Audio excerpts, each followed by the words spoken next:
नमस्कार।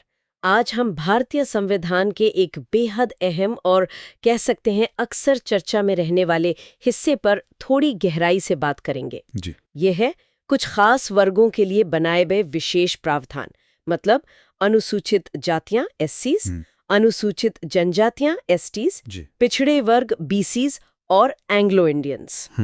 ये प्रावधान संविधान के भाग 16 में मिलते हैं, खासकर अनुच्छेद 330 से 342 के बीच। जी हाँ। हमारे पास जो स्रोत सामग्री है special provisions relating to certain classes.pdf, वो इन प्रावधानों की रूपरेखा और उनके पीछे की सोच को समझने में काफी मदद करती है। बिल्कुल।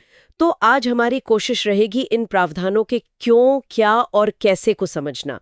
उनके पीछे का तर्क क्या था, वे कितने प्रकार के हैं और उनके मुख्य तत्व क्या हैं। चलिए इस जरा जटिल विषय को परत दर परत खोलते हैं। बिल्कुल। और देखिए, ये प्रावधान कोई अलग थलग नियम नहीं है। ये असल में संविधान की प्रस्तावना में जो समानता और न्याय का बड़ा वादा है, उसे जमीनी हकीकत बनाने की दिशा में उठाए गए कदम है। अच्छा। ये समझना भी जरूरी है कि इनकी प्रकृति अलग अलग है। स्रोत बताता है कि कुछ प्रावधान तो स्थायी किस्म के हैं, पर कई ऐसे थे जो शुरू में एक निश्चित समय सीमा के लिए ही थे। हाँ, ये बात तो है। भले ही बाद में उन्हें बढ़ाया गया हो, और इनका उद्देश्य भी दोहरा है। जैसा कि स्रोत में भी इशारा है, कुछ का मकसद इन वर्गों को अन्याय और शोषण से बचाना है। सुरक्षात्मक। हाँ, प्रोटेक्टिव कह सकते हैं।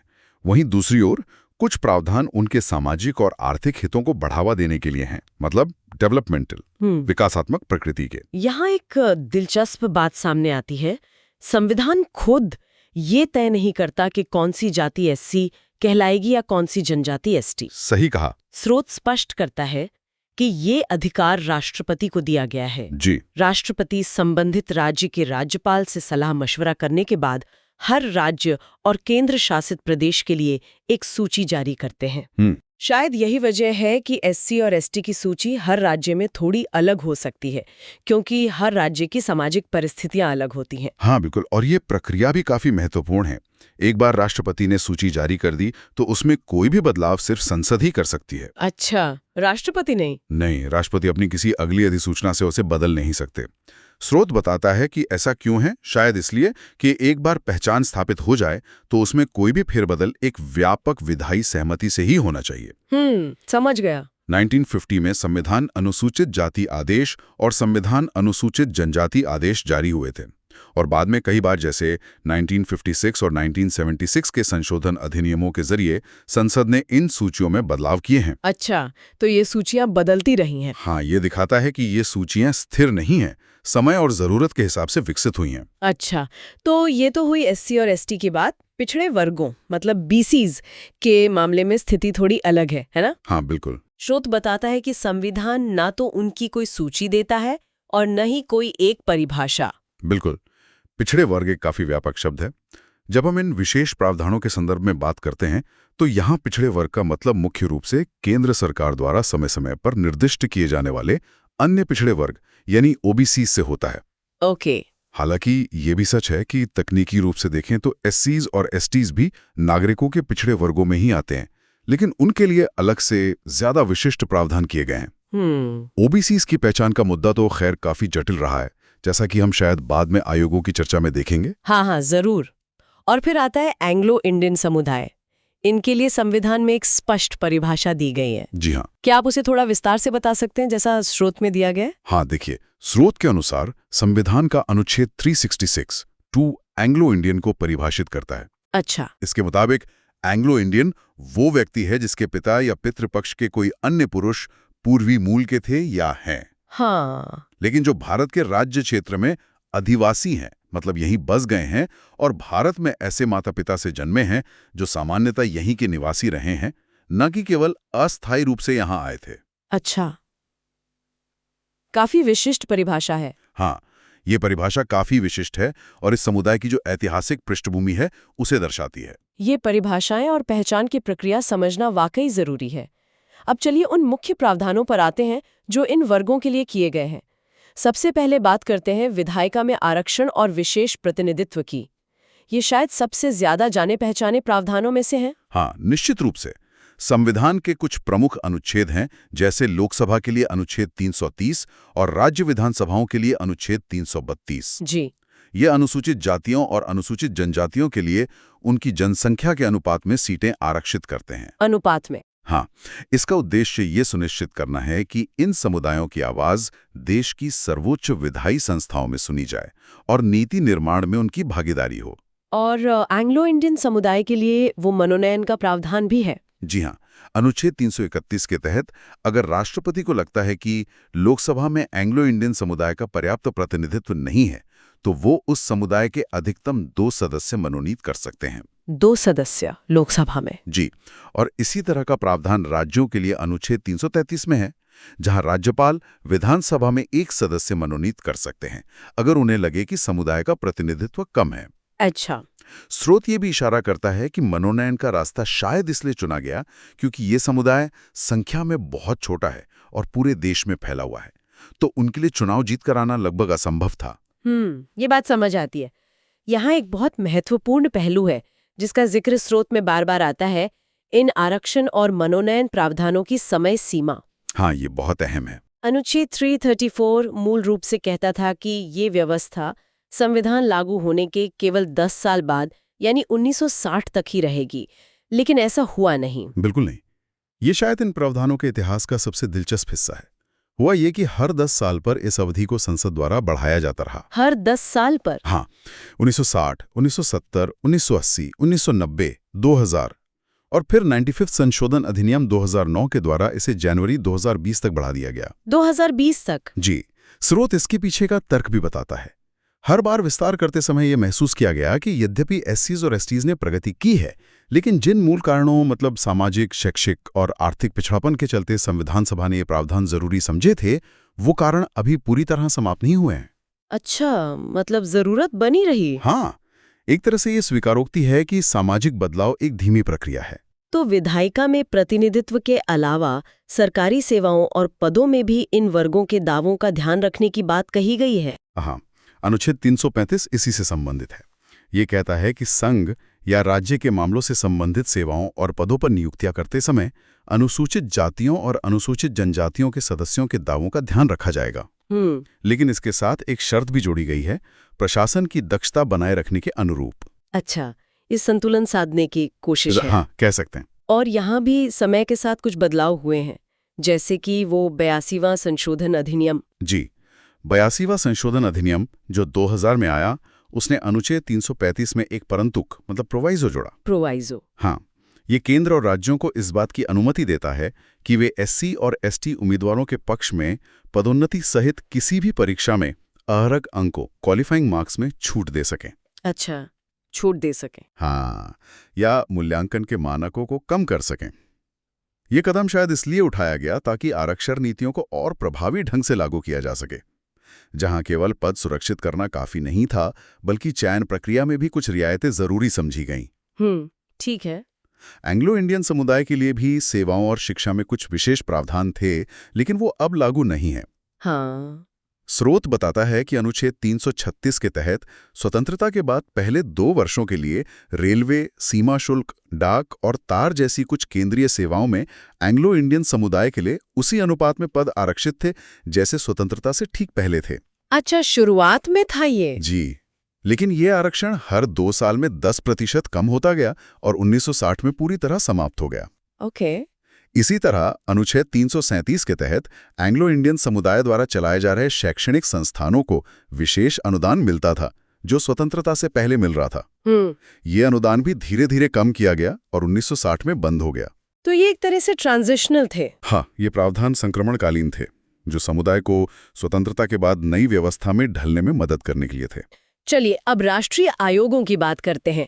ये इन प्रावधानों के प्रभावी कार्यान्वयन को सुनिश्चित करने के लिए महत्वपूर्ण लगते हैं। निश्चित रूप से अनुच्छेद 338 राष्ट्रपति को अनुसूचित जातियों एससीज के लिए एक राष्ट्रीय आयोग national commission for scheduled castes NCSC स्थापित करने का अधिकार देता है। NCSC? हाँ, इस आयोग का काम एससीज के लिए संविधान या किसी अन्य कानून के तहत प्रदान किए गए सुरक्षा उपायों से संबंधित सभी मामलों की जांच करना, निगरानी करना और उनके कामकाज पर राष्ट्रपति को रिपोर्ट देना है। और ये रिपोर्ट फिर संसद में जाती है? जी, राष्ट्रपति इन रिपोर्टों को संसद के दोनों सदनों के समक्ष रखवाते हैं। साथ ही संबंधित राज्यों की सरकारों को भी भेजते हैं अगर मामला उनसे जुड़ा हो। और अनुसूचित जनजातियों एसटीज के लिए भी ऐसा ही एक अलग आयोग है? हाँ, लेकिन हमेशा से ऐसा नहीं था। अच्छा। हाँ, स्रोत याद दिलाता है कि शुरुआत में एससीज और एसटीज के लिए एक ही संयुक्त आयोग हुआ करता था। ओह। लेकिन 89 में संशोधन अधिनियम 2003 ने इस व्यवस्था को बदल दिया। इस संशोधन ने अनुच्छेद 338 में संशोधन किया और एक नया अनुच्छेद 338A जोड़ा। 338A? जी, जिससे अनुसूचित जनजातियों के लिए एक अलग राष्ट्रीय आयोग, national commission for scheduled tribes NCST का गठन हुआ। तो ये अलग क्यों किया गया? इसके पीछे शायद ये सोच थी कि एसटी समुदायों के मुद्दे और उनकी ज़रूरतें एससी समुदायों से काफ़ी अलग हैं और उन्हें विशेष ध्यान देने की आवश्यकता है। तो अब हमारे पास दो अलग-अलग संवैधानिक निकाय हैं। यहाँ एक और दिलचस्प बात स्रोत में बताई गई है। राष्ट्रीय अनुसूचित जाति आयोग NCSC के पास केवल एससी से संबंधित मामले ही नहीं हैं। ये सही है। स्रोत बताता है कि 2003 के संशोधन के बाद भी NCSC को अन्य पिछड़ा वर्गों OBCs और एंग्लो इंडियन समुदाय के संबंध में भी वही कार्य करने होते हैं जो वो एससीज के लिए करता है। अच्छा, मतलब एससी आयोग ही इन वर्गों को भी देखता था? हाँ, उस समय की व्यवस्था के अनुसार, यानी इन समुदायों के संवैधानिक और कानूनी सुरक्षा उपायों से संबंधित मामलों की जांच करना और राष्ट्रपति को रिपोर्ट करना भी NCSC की जिम्मेदारी थी। ये तो काफी बड़ा काम हो गया। हाँ, ये NCSC के कार्यक्षेत्र को काफी व्यापक बना देता है। हालांकि ये बताना जरूरी है कि बाद में OBCs के लिए भी एक अलग संवैधानिक आयोग NCBC का गठन 102वें संशोधन अधिनियम 2018 द्वारा किया गया। पर हमारा स्रोत दस्तावेज शायद उससे पहले की स्थिति बता रहा है। ठीक है। प्रशासन पर नियंत्रण और कल्याणकारी योजनाओं के बारे में भी कुछ प्रावधान है, खासकर अनुसूचित जनजातियों और अनुसूचित क्षेत्रों के लिए। जी, अनुच्छेद 339 इस बारे में है। ये संघ केंद्र सरकार को राज्यों में अनुसूचित क्षेत्रों के प्रशासन और अनुसूचित जनजातियों के कल्याण पर नियंत्रण रखने की शक्ति देता है। नियंत्रण की शक्ति? हाँ, इसमें दो मुख्य बातें हैं। पहला, राष्ट्रपति किसी भी समय और संविधान के लागू होने के 10 साल पूरे होने पर अनिवार्य रूप से राज्यों में अनुसूचित क्षेत्रों के प्रशासन और अनुसूचित जनजातियों के कल्याण पर रिपोर्ट देने के लिए एक आयोग नियुक्त कर सकते हैं। अच्छा, एक आयोग? जी। और दूसरा, केंद्र की कार्यकारी शक्ति राज्यों को STS के कल्याण के लिए आवश्यक योजनाओं को बनाने और लागू करने के निर्देश देने तक फैली हुई है। क्या ऐसे आयोग नियुक्त किए गए हैं? हाँ, स्रोत बताता है कि इस प्रावधान के तहत पहला आयोग 1960 में UN ढेबर की अध्यक्षता में नियुक्त किया गया था। उन्होंने 1961 में अपनी रिपोर्ट दी। ढेबर आयोग? हाँ, इसके काफी समय बाद दूसरा आयोग 2002 में दिलीप सिंह भूरिया की अध्यक्षता में नियुक्त हुआ, जिसने 2004 में रिपोर्ट सौंपी। भूरिया आयोग? जी। इन आयोगों की सिफारिशें अनुसूचित क्षेत्रों और जनजातियों के प्रशासन और विकास की नीतियों को आकार देने में महत्वपूर्ण रही हैं। और अंत में पिछड़े वर्गों की स्थितियों की जांच के लिए भी एक आयोग की नियुक्ति का प्रावधान है। हाँ, ये है अनुच्छेद 340।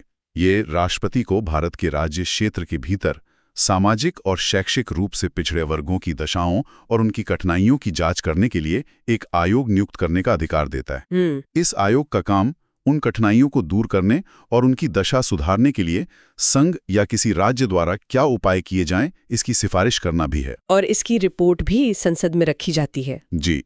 इस आयोग की रिपोर्ट उस पर की गई कार्रवाई के ज्ञापन के साथ संसद के समक्ष रखी जाती है। क्या इस अनुच्छेद के तहत भी आयोग बने हैं? जी हाँ, स्रोत के अनुसार अब तक 2 ऐसे आयोग नियुक्त किए जा चुके हैं।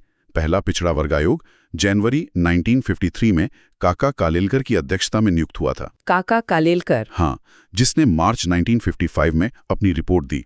लेकिन जैसा कि स्रोत बताता है, सरकार ने इसकी सिफारिशों पर कोई खास कार्रवाई नहीं की। क्यों नहीं? इसका एक कारण ये बताया गया कि सिफारिशें बहुत अस्पष्ट और अव्यावहारिक थी और आयोग के सदस्यों में भी पिछड़ेपन के मानदंडों को लेकर एकता नहीं थी। अच्छा, तो वो सफल नहीं रहा, ये एक तरह से कह सकते हैं। और दूसरा आयोग, वो तो काफी चर्चित रहा है। हाँ, दूसरा पिछड़ा वर्ग आयोग जनवरी 1979 में BP मंडल की अध्यक्षता में नियुक्त किया गया था। मंडल आयोग? जी। मंडल आयोग ने दिसंबर 1980 में अपनी रिपोर्ट सौंपी, जिसमें अन्य पिछड़े वर्गों ओबीसीज के लिए सरकारी नौकरियों में 27% आरक्षण की सिफारिश की गई थी। 27%? हाँ, लेकिन ये रिपोर्ट भी लगभग 1 दशक तक ठंडे बस्ते में पड़ी रही। 10 साल तक? जी।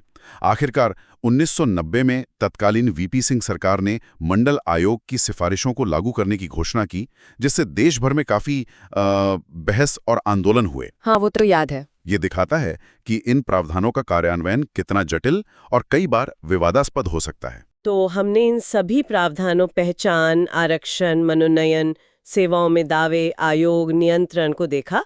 अब अगर हम इन सबको एक साथ देखें तो इनका क्या महत्व है? ये अनुच्छेद 330 से 342 तक भारत के सामाजिक राजनीतिक ताने बाने के लिए इतने महत्वपूर्ण क्यों माने जाते हैं? देखिए, ये प्रावधान सिर्फ कुछ कानूनी रियायतें नहीं हैं।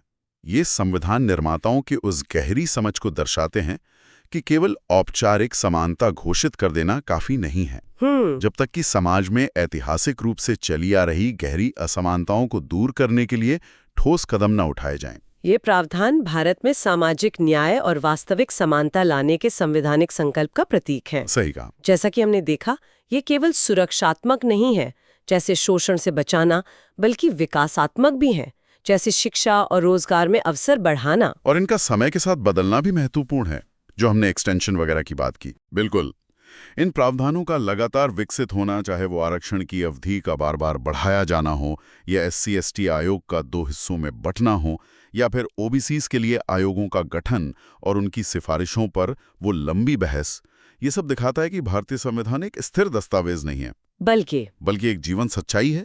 ये बदलती सामाजिक, आर्थिक और राजनीतिक वास्तविकताओं के साथ संवाद करता है और उनमें ढलने की कोशिश करता है। ये प्रावधान हमें याद दिलाते हैं कि एक न्यायपूर्ण और समावेशी समाज का निर्माण एक सतत प्रक्रिया है, कोई एक बार में हासिल किया जाने वाला लक्ष्य नहीं। तो आज की इस चर्चा में हमने भारतीय संविधान के तहत कुछ विशेष वर्गों के लिए किए गए प्रावधानों की जटिल लेकिन महत्वपूर्ण दुनिया को समझने का प्रयास किया। जैसा कि स्रोत सामग्री से स्पष्ट है, अनुच्छेद 330 से 342 केवल कानूनी भाषा नहीं है। जी नहीं, बल्कि वे भारत में एक अधिक न्याय संगत और समान समाज बनाने के निरंतर प्रयास के शक्तिशाली साधन हैं। ये दिखाते हैं कि कैसे संविधान अतीत की गलतियों को सुधारने और भविष्य के लिए एक बेहतर नींव रखने की कोशिश करता है। और जाते जाते एक विचारणीय प्रश्न छोड़ जाते हैं। स्रोत हमें बताता है कि SC/ST आरक्षण और एंग्लो इंडियन मनोनयन के प्रावधानों को 95वें संशोधन द्वारा 2020 तक बढ़ाया गया था। हाँ, 2020 तक। लेकिन 2020 के बाद क्या हुआ, ये खोजना और समझना निश्चित रूप से दिलचस्प होगा कि इन प्रावधानों की वर्तमान स्थिति क्या है। क्या इन्हें फिर से बढ़ाया गया? हाँ, और यदि हाँ, तो किन संशोधनों के जरिए और किन तर्कों के आधार पर? और शायद सबसे महत्वपूर्ण सवाल, क्या ये प्रावधान आज भी उतने ही प्रासंगिक और प्रभावी माने जाते हैं जितने पहले थे? ये क्या उनके स्वरूप या कार्यान्वयन में किसी बदलाव की जरूरत महसूस की जा रही है? बिल्कुल। ये सवाल हमें संविधान के निरंतर विकास और सामाजिक न्याय के प्रति भारत की जो चल रही प्रतिबद्धता है, उस पर सोचने के लिए प्रेरित करता है।